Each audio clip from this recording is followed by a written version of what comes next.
Now I'm sure some of you will remember on my previous video we had a little bit of a mishap with our spectrum analyzer. In fact it exploded in my ear and I nearly jumped out my skin. It was a little bit frightening actually. It's not squared off, so it's not going to be generated. Oh Jesus!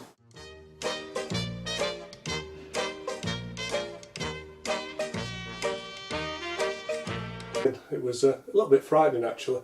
The sound of whatever it was exploding was an awful lot louder in the room than the camera picked up. So what I thought we could do today is try and have a look inside, see what's gone wrong. Hopefully it's just going to be a simple power supply fault, but maybe not. First thing I've got to do is actually get it out from its position in its corner, because you know, it hasn't been moved in some years and it weighs an absolute ton, so we're probably going to find hundreds of dead spiders and handkerchiefs and dust and all kinds of stuff behind there. So yeah, let's get on with that bit first. So we're going to have this oscilloscope out of the way. Let's temporarily move some of my desoldering equipment, or soldering for that matter.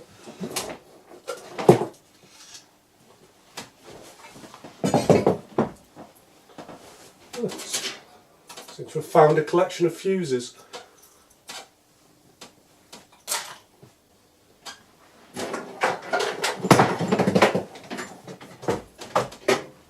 Oh, wondered where that had gone. Oh, it's so heavy. Disconnect the power lead there, IEC connector.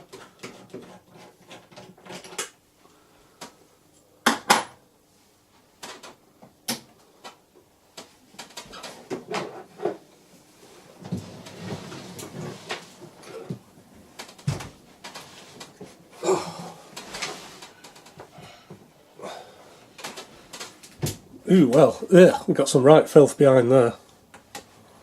Ooh, what have we got there? Well, I know what that is. That's a DC probe. Wondered where that had gone. Been looking for that for years. Oh, I've also found a scope probe lead. I don't. It's amazing what you find when you have a bit of a clear out, isn't it? Okay, so it says that's the plug for the spectrum analyzer.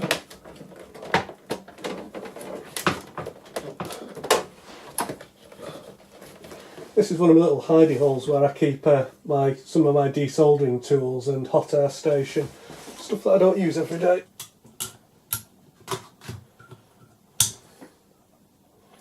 £5 fuse. Yep, so it took the fuse out in the IEC connector.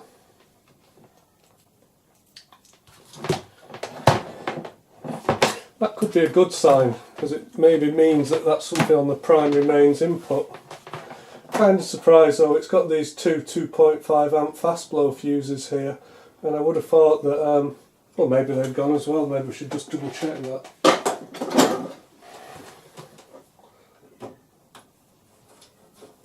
I do have some circuit diagrams for this equipment somewhere, but at the moment I'm just playing it a bit blind. Don't think we need them just yet. That looks alright. Yeah, that's alright. These spectrum analyzers, they come in two totally separate discrete components. You've got this top unit here. Now what the top unit is, it's just a display, and that contains all the computer and gubbins like that. And so that's the top unit, and the bottom unit, which is connected via this umbilical here and here. This bottom unit here contains all the RF goodness. So that's where the tracking generator lives, and all the filters and various bandpass and sweeping and all that lot. That all lives inside there.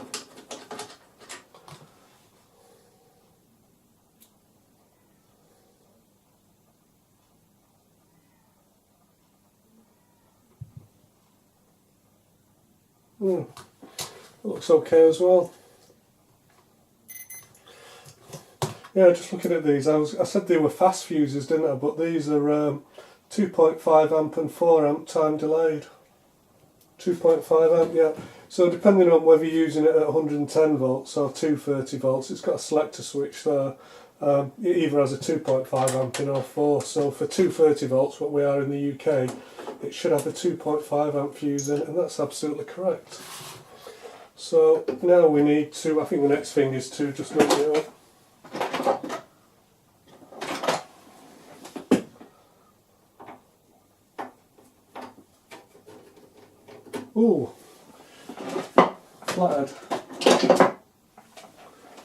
Don't see a lot of flatheads anymore, do you?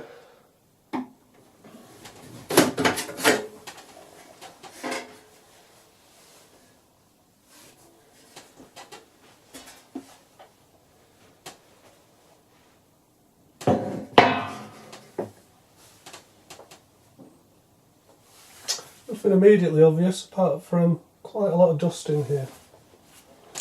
Okay, so we're still very much just playing it by ear, and I'm guessing this is the power supply section, and the IEC connector's just at the back of there, so that'd make sense.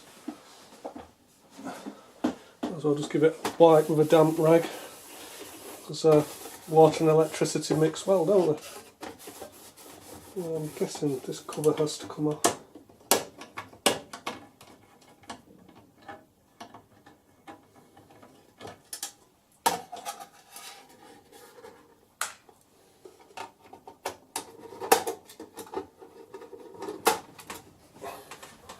Somebody's been in there before with a screwdriver that doesn't fit properly. I don't think this is going to help us, because this is just going to be covering the CRT tube. I suppose it's possible that you've got to take the bottom cover off, maybe access the power supply from the bottom. I don't know.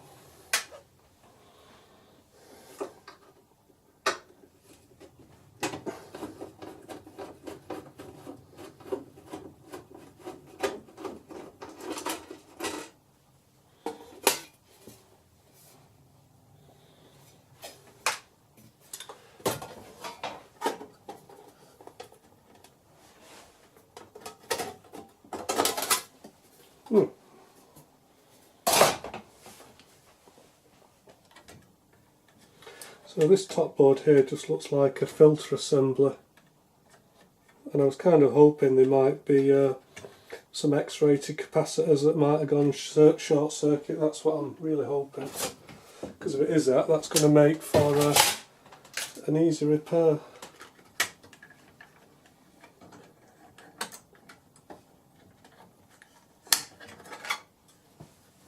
They don't look ruptured or anything.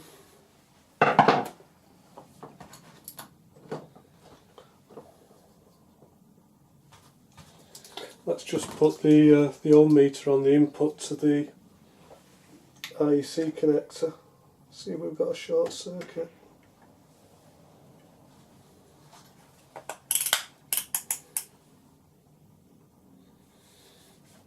Well, that's measuring open circuit at the moment, so I think that's possibly a good sign.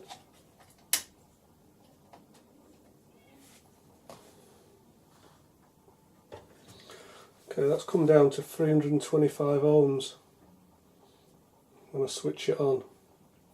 325 ohms.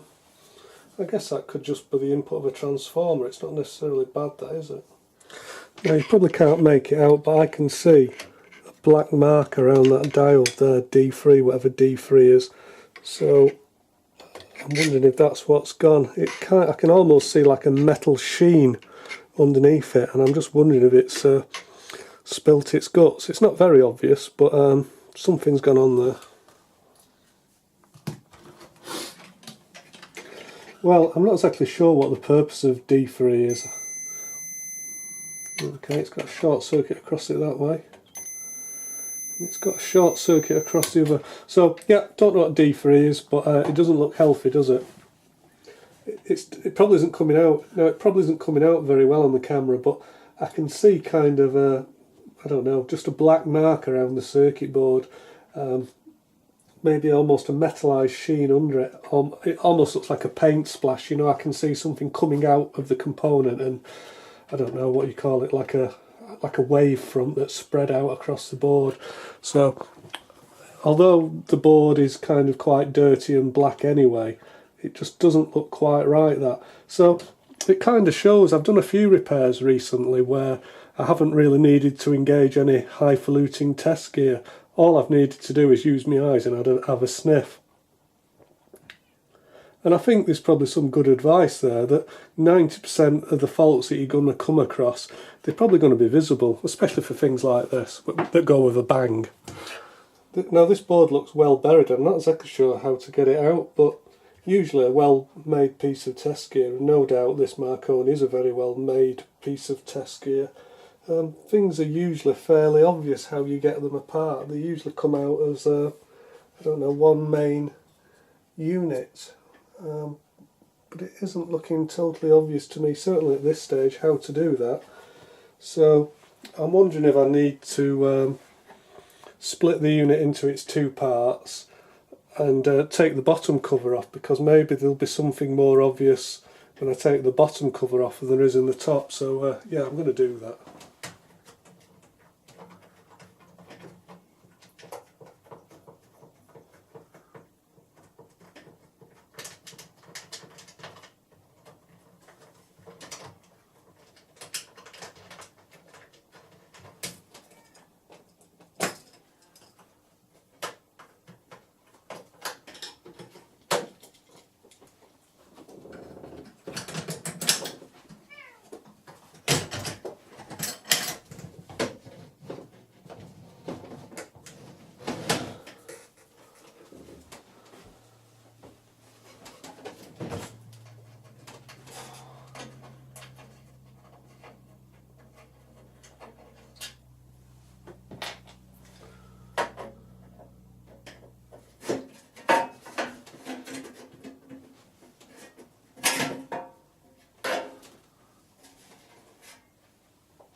Well, I've just turned the whole of the display section over on the bench now, so we're looking at the underside of it, and this isn't actually the same power supply board we were looking at before. This is another power supply board, so it looks like we've got a double stack of boards, but they seem to be separated but via a cross member. I don't think at this stage that taking this board out is going to get me anywhere, so I'll spin it back and have another look.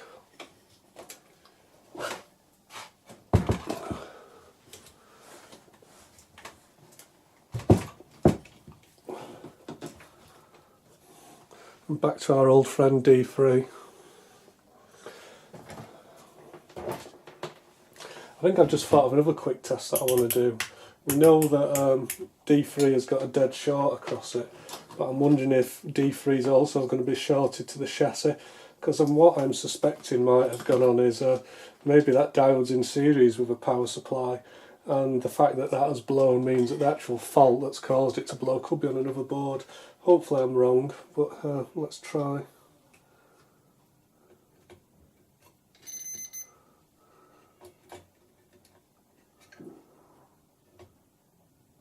Yeah, okay, so there's no short to the chassis anyway. Assuming the chassis is at 0 volts, it may not be. Yeah, I think that's a good sign. Just adjacent to it there's a fuse, and that fuse is still intact, so we'll have to have a look at that. Right, I think I'm at the stage now where I've got to find out what D3 is, and I think we're going to have to get this board out somehow, but yeah, it's not looking obvious at the moment. Well, I've got the manuals out that I have for this equipment, and unfortunately, although they've got some block diagrams in it, there's no circuit diagrams for anything. I thought I had a full set of manuals for this, but unfortunately I was clearly mistaken. So I think the next thing is going to have to be, we're going to have to do a search online and get some technical data, get some manuals for this. Now the first thing that's stumping me a little bit is how to get the power supply section out, and just put a bit of a shout out to the community. Does anybody know how to remove this section? It looks as though I can see some metal prongs sticking through this back chassis here, and those prongs look as though they're held in grommets, so it looks as though somehow you've got to slide this out, and it looks as though it will come out forward, but to actually be in a position to slide that out, it looks as though quite a lot has to come off. So I've turned it round again, so you can see there is kind of a It's a power supply, let's call it like a power supply tray, and it looks as though this whole tray comes out, but I'm not sure how it comes out.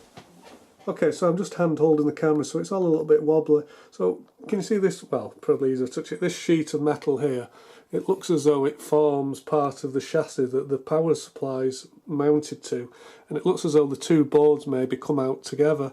But we've got a fair amount of equipment that is bolted to this back panel here. So do we have to take the whole back panel out?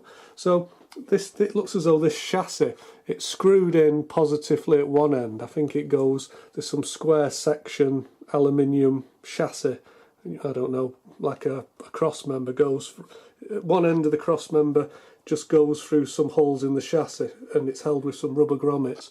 But this end of the cross member, it's bolted in. I can see one of the screws is there and the other screw is under this fan assembly.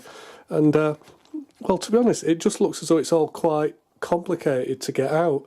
And I'm kind of thinking that, you know, Marconi equipment, it's generally simpler than that. The way it's put together, it's generally intuitive. They did design it with service in mind. So, you know, if anybody can give me any tips to how to dismantle this, how to take it apart, I'd appreciate knowing that. I also haven't found any service information yet. As I haven't found any, I haven't started to look, but on the off chance you manage to get some before me, you know, point me in the right direction, I'd be appreciated if you would. Right, I think I'll probably just upload this video because the quicker I get it uploaded, the quicker some of you guys might be able to give me some of your intelligent comments and help me out. So until next time, bye bye for now.